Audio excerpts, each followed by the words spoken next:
नमस्कार, तुमचं स्वागत आहे माझ्या यूट्यूब चॅनलमध्ये। चॅनलचं नाव आहे योलोद्र गरुड आणि मी आहे अश्विनी। तर आज आम्ही जातोय धारेश्वरच्या मंदिरात। नक्की व्हिडिओ बघा, तुम्हाला कसं वाटतंय आणि आवडल्यास नक्की कमेंट करा आणि सो स्टे ट्यून। तर आता आपण पोहोचलोय धारेश्वर मंदिरामध्ये। धायरीमध्ये हे मंदिर आहे, धायरी गावामध्ये। माझं लहानपण इथेच गेलेलं आहे। मी लहानाची मोठी धायरीतच झाली आहे आणि मी बबडीला घेऊन आणि बबडीचा मामा असे आम्ही तिघंजण मंदिरात गेलो आहे।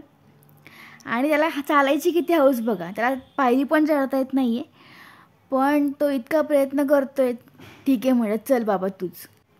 या मंदिराचा परिसर अतिशय सुंदर आहे। चारही बाजूला औदुंबराचे झाड म्हणा किंवा पिंपळ आणि वडाचे झाड, म्हणजे चारही बाजूंना झाडांनी वेढलेलं मंदिर असं आहे।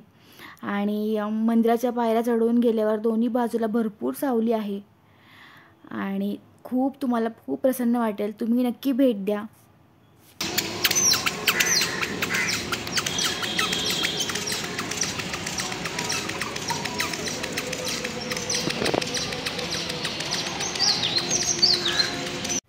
धारेश्वर मंदिर हे 4.5 एकर परिसरात पसरलेलं आहे आणि सध्याचे हे मंदिर 1978 साली बांधण्यात आलेले आहे।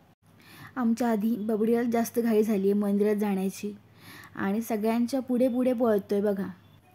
सभामंडपही खूप मोठा आणि स्वच्छ असून तेथे शिवभक्त नामस्मरण करताना दिसतात आणि गर्भगृहातील सुंदर लिंग पाहून कोणीही स्वतःला नमस्कार करण्यापासून रोखू शकत नाही।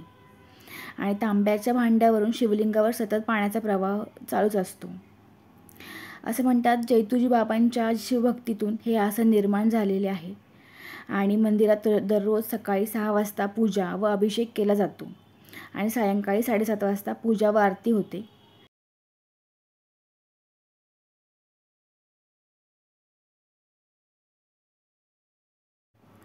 मुख्य पायऱ्या चढून वर आल्यावर तुम्हाला 2 भरभक्कम दीपमाळा आपले स्वागत करत आहेत असं वाटेल आणि दोघांच्या मध्ये नंदी शिव मंदिराकडे मुख करून बसलेला आहे।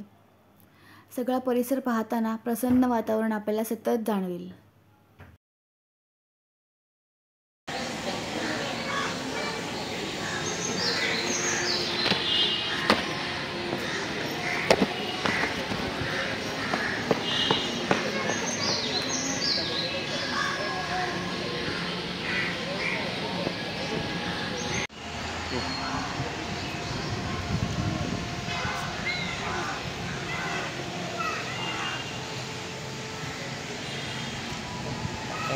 चला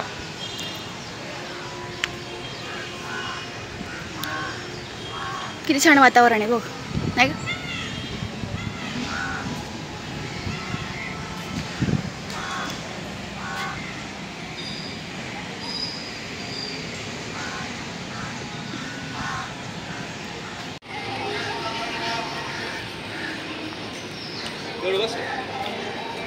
अरे चाललो आम्ही, जा टाटा बबी। त्याला काही नाही वाटत, पडशील।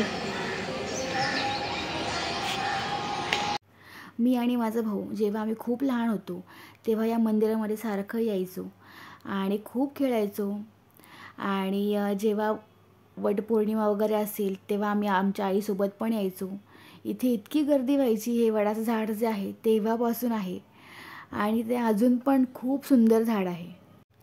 आणि आता इथे माझं बाळ खेळतं आहे आणि हे सगळं बघून माझ्या जुन्या आठवणी ताज्या झाल्या असं मला वाटतं। आज खूपच छान वाटतं आहे आणि बघा बबडी किती खेळतो आहे आणि त्याला खूप मजा येते कारण खूप मोकळा परिसर आहे आणि वातावरण पण खूप सुंदर होतं।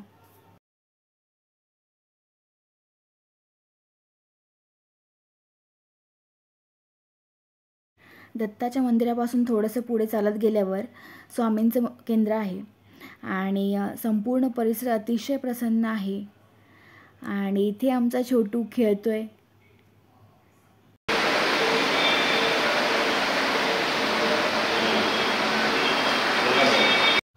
मंदिराच्या बाजूलाच अंजिराच्या सावलीमध्ये दत्ताचे मंदिर बांधण्यात आलेले आहे।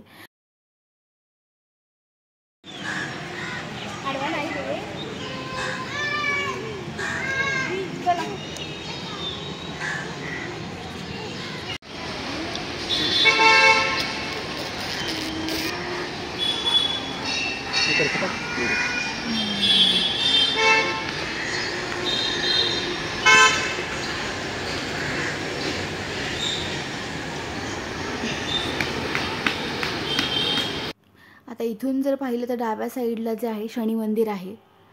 तर शनी मंदिरामध्ये पण भाविक येत असतात आणि इथे खूप गर्दी होते. चला तर मग आता आमच्या निघायची वेळ झाली आहे. आता मी माझ्या घरी जाते आहे आणि रस्त्याने दिसणारे गणपती बाप्पाचं दर्शन घेते आहे.